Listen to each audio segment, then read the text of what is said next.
Hello and welcome to Obsession Engineering.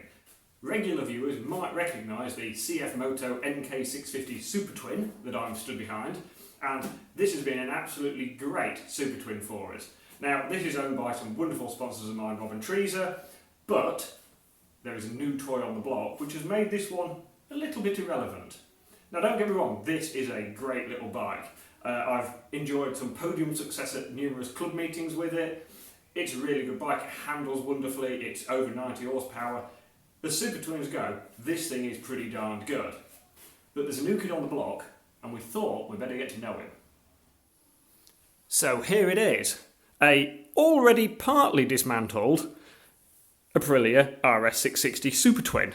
So, the reason it's partly dismantled, and I haven't videoed all of it, is because earlier in the year I actually made a whole video series on building the McCrum's RS660 for Eric Wilson. So the sort of basic things of taking bits apart we covered in that video, and we got a bit excited by the arrival of the new bike, so we took it apart without the camera rolling.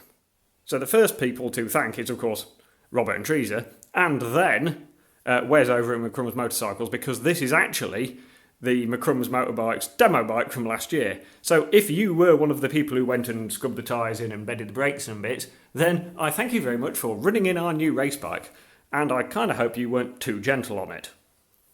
So what's the plan for the Supertwin Aprilia? Well, it's going to be a little bit similar to the McCrum's bike, as much as we're going to have some Biturbo suspension in the back and in the front. There will be a Biturbo steering damper going on it. And then after that, it all changes a little bit. We have a full aero system in a box to go on it. We have some wonderful stuff from Spider and Jet Prime to bling up the chassis. And we might be having some not quite Aprilia looking bodywork to go on it. And we will, of course, also be having a big fuel tank made so it will actually go around and do 2 laps of the Isle of Man. We've seen the bike. Now I suppose I ought to show you some of the bling we're going to fit to it. So the first bit of bling that we're going to fit to the Aprilia is this lovely Aerofull exhaust system. So all the pipework is titanium on this. It's got this sort of central baffle box that does a little bit of silencing and also breaks up some of the pulse waves a little bit. And then it goes down there, and we've optioned to begin with to have the sensible size silencer so we can actually pass noise testing. By the time we get to TT, it may well have a megaphone on it. So that's absolutely lovely. The build quality is absolutely superb. And then I do still have another couple of boxes of nice bits to go at it. As a teenager, people keep telling you to use protection. And as an adult, I'm still going to. And my protection comes from GB Racing. So there are other engine covers and bits available, but these are my preferred sort of go-to items because you know the quality is going to be absolutely awesome. They fit really, really well. I think they actually look pretty good. And they do sort of a full selection. So we've got for this clutch cover, alternator cover and bit. That's the water pump cover. Then we've got a shark fin sort of chain guard thing that we need to fit regulations. And a lever guard. And that brings us on to the next thing. If we've got a lever guard, we're going to need a handlebar to screw it into. And we're not going to be screwing into the standard handlebars because they're attached to the top yoke and they're a little bit practical. And we don't necessarily want practical. We want fast. So thanks to Tom at Motorcycle Race Parts, we've now got also a load of Spider bits. Now, I've come across Spider, I've seen them in the paddock, but this is the first time I've got really, really hands-on with any of this stuff. Now, this is the top yoke conversion, and it's all machined from billet, and the quality is absolutely stunning. I mean, the fit and finish I'm hoping will be as nice as it looks, I'm sure it will be, but the quality just looks brilliant. The fact they've gone to the extent of machining everything underneath as well as on top tells you this is not a piece of cast metal that's had a little bit of finishing on it. This is proper billet machine stuff and it looks lovely. So we've got top yoke, the handlebars that go with the top yoke, and these are actually specific to an RS660 because this is slightly smaller than normal because there's sort of a bit of a snug fit around the handlebars. So top yoke and the handlebars fit really well together and they are made specifically for the bike. And then we also have the rear sets that are in the box, but we're not going to be fitting those today, so I've left them in the box. So that's the lovely Spider stuff. The quality does look absolutely superb, so I'm looking forward to fitting those. But we're going to need some stuff to go on the handlebars, aren't we? So that's the next box. So along with the spider billet aluminium bits, Tom at Motorcycle Race Parts has also sorted me out with some Jet Prime bits. Now, I've used Jet Prime switchgear on my BMW, and it is spot on. And here we have like the right-hand switchgear. So it's all the bits that will be on the right-hand handlebar apart from the light switch, because we don't need that. And it's quite big because it actually goes over the plastic throttle to give the throttle a bit of protection in case I crash it. And it takes some of the flex out of the plastic on the handlebar, so it actually makes it a bit sturdier as well when you're riding. Then we have an ignition switch with a bit to blanket off so you can get rid of some of the bulk at the front of the bike. There are also some bits for blanking off some of the emissions nonsense we don't care about, and the switchgear for the left-hand side handlebar. So that's all looking pretty good. I say pretty good, it all looks blooming marvellous, really. Right, I suppose it's time to stop talking about it and actually start fitting some of this stuff. So the first thing we're going to do is actually change the top yoke and the clip-ons. This should be fairly straightforward. I have to unbolt the switchgear, so we can dangle that down out of the way. The clutch lever and the brake mass cylinder bits can come off, the switchgear bits off that side, and then pretty much undo the fork leg clamps, big nut in the middle, take that off, put the new stuff on. So first improvement is removing that and fitting that, which looks really, really cool and definitely considerably more racy already. So put the old one out of the way. Right, fitting the old, removing the old switchgear and the old top yoke and everything is pretty straightforward. Everything does pretty much just slide off the tubes. Right, fitting the new ones, that bolts on nice and easily. Do up the pinch bolts, do it with the big nut in the middle, get the clamps and bits on, and I'm just doing a sort of a trial fit of everything to see where everything sort of stands. So the mass cylinders I've butted up against the top yoke clamps, and the switchgear, this side is on but not connected yet, and the coloured buttons actually come separately so you can have whichever colours you want in whichever order. And being a bit of a tart, I'm going to try and get mine so it looks the same as my BMW, but I don't have the BM here, so I can't remember which way around the colours were. Right, to actually connect this up, the wiring on these bikes comes sort of through here, actually disappears down at the air scoop here, and all the joints are underneath a little panel here that is behind the clock. So that is the connection for the left-hand switchgear. So all I'll need to do is disconnect that, remove the air tube, like I say, easier with two hands. Trust me, that just pops off in a minute because I've taken the screws out already, and then I could just feed the old cable out, feed the new cable in, and connect it all up. So it turned out to be easier to actually take the clocks off and actually split the air tube in two to get the wiring where I wanted it. So we've got our new wiring sort of routed through here, and it all comes in, and there's quite a large amount of wiring down here, but you can tuck it up into the sort of wing mirror holes, and then when I put the other side on, it's all nicely tucked away. The airflow goes up there and is actually separated from it. The only one that dangles down is the headlight one, which we'll be getting an emulator for, so it thinks the headlight's still attached. Yeah, it looks like a lot of wiring, but you've got to put it somewhere, so you may as well put it behind the clocks. So that's now our top yoke, clip-ons, and all the switchgear and bits fitted, and I think it looks considerably neater than the original stuff. It has a very black aesthetic, especially as we've put the original handlebar grips back on for now, and a black GB crash protector, so the lever guard's even black, so that's looking pretty cool. Again, I am just really, really impressed with the machining quality on this top yoke and on the clip-ons. It all is absolutely lovely quality. And we've tucked all the wiring away. The only thing I've left out is the headlight connector, because at some point we'll have to put an emulator on there so it thinks the headlight's still in it. But yeah, everything's tucked away. They're all fitted. I mean, what we should do now is change the ignition barrel and put the rear sets on and put the engine covers on and all that sort of stuff. But instead we're going to go to the pub, because we can. After a lovely trip to the Tempest Arms, and then some time to sober up, it's time to get cracking and get the aero exhaust system onto the bike.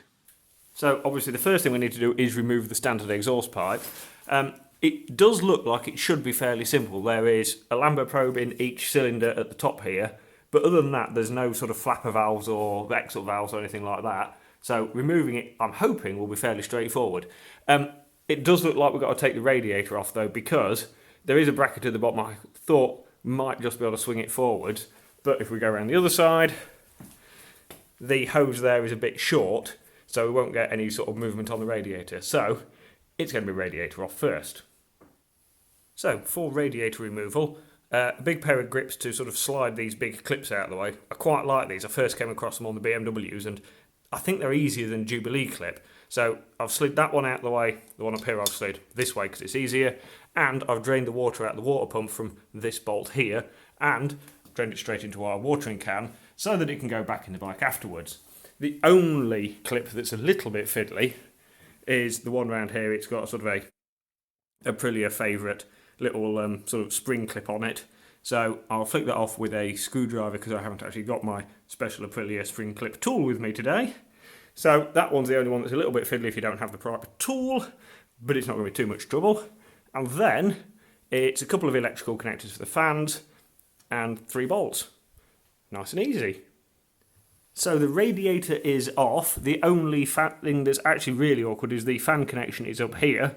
So it's tucked up on the bit of trim plastic up there and was a touch awkward to get to, but that is now off. And so the front of the exhaust pipes is nice and easily accessible now, so we can get up to the header bolts. The Lambda probes, the connections to those are really easily located, literally just next to the frame rail and the radiator bracket, almost as if they know that people are going to be changing the exhaust pipe and are not necessarily going to be having these reconnected. So they're nice and easy. So the next job is to undo all the bolts up here, undo the bolt that holds the big box under the hair somewhere, and then hopefully the whole thing will just sort of drop onto the floor. Getting the standard system off really was as easy as it looked. It was the bolts up here that hold the exhaust of the headers, the heat shield clips to the fairing bracket down here, and then there is one bolt that sits under here that you just slide that out of the way and the exhaust system comes off. It really couldn't be any easier. So now we need to fit some of the bits to fit our arrow system. So the first thing we need to do is fit the collars into the cylinder head. So these will push against the standard exhaust gasket, and then the springs that hold the pipes in place go through that little hole, and yeah, then we can slide the headers in. Fitting the exhaust headers is nice and easy. I've bolted the clamps up onto the cylinder head, refitted the Lambda probes because we're actually using the standard Lambdas to begin with, and then the headers actually just slide into the collars, and then we just pull the springs on with the supplied spring puller. Now, where we've put the bolts into the head and the Lambdas in, we have used a little bit of anti-seize compound that actually came with the arrow stuff, so they are at least applying everything we need. So we're now down here, we're going to fit the collector, which literally just slides onto these tubes, put some springs in between that, then hang the silencer on it, and we'll be looking something like a system. So we're making quite quick progress fitting the exhaust system because it really is actually pretty simple to fit. Once we'd got the headers on, the collector just slipped on really easily into there, got the springs on it, and just made sure that the pipes were sort of fairly well home in these. Then the collector has a bolt that goes through the original sort of mounting point in the back of the engine, so that's fitted up there, makes the system really, really sturdy. And then we go up here. The exhaust bracket bolts on where the pillion pegs would normally hang. We actually think that you could run the exhaust system with the standard mounting point from the standard pillion peg. So we're fairly sure that'd fit, but we didn't bother trying because we don't need that bit. So that's fitted. The silencer just slips on and is sprung underneath. The only thing we've actually got left to do is fit the little carbon heat shield that goes on there. This really is a simple fitment. So to fit the heat shield, there's a couple of little clips that we just push onto the brackets on the pipe, and then to actually fit the heat shield, there is these little top hats with little gaskets on them to separate the heat of the exhaust away from the actual carbon. So I've fitted that one already, I'll just do this one.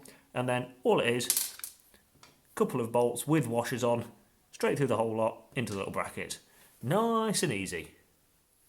So that was nice and easy. The full system is now fitted. The only thing that causes any problem at all was the clips they send that go on the brackets on here the clips were M5 and the bolts they sent were M6, so we've just put some M5 bolts in that we had. So that's nice and secure, and now I won't burn my boots away on the exhaust, which reminds me I really could do with a new pair of boots. So that is exhaust pipe fitted. We just need to put the radiator back on, put the antifreeze back in it, and make some brum brum noises. That's our radiator refitted. The clip on this side, I could just get a pair of side cutters in it just to hold it together and push the clip together with a screwdriver so it wasn't too fiddly. We don't have our header tank in because it sort of attaches into the radiator shroud that we've taken off, and when we fit our bodywork we'll be mounting the bottle in a different place, so the hose is just disappearing out of the way for now. So around this side we've rearranged a little bit of the wiring, in fact, for the reg rec behind the frame rail while we had the radiator off, because it looks a bit neater because the reg rec's been moved as well. So that normally sits inside the radiator shroud on this side, but Robert's made some lovely little brackets so it tidied that out of the way. The clips are all done. I've left this hanging out in the breeze because that's for another day. All the radiator clips are on. We have filled back up with antifreeze and and pop the fuel tank on because it'd be rather nice to hear it run. And at the moment we've left the baffle in the end of the pipe because this is not just a normal baffle, it's actually been sort of designed in with a quite gentle taper on it and bits, and according to Arrow it loses about half a horsepower peak power but actually gains quite a bit through the mid-range with the baffle in. So we're going to try it on the dyno with both baffle in and baffle out, so for now we're leaving it in. Right, let's see about actually starting the bike and making some brum brum noises.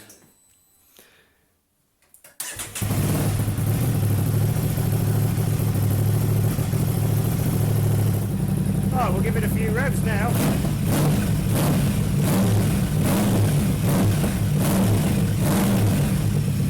Well, that sounds fairly beefy. Yeah, it's got a nice bark to it.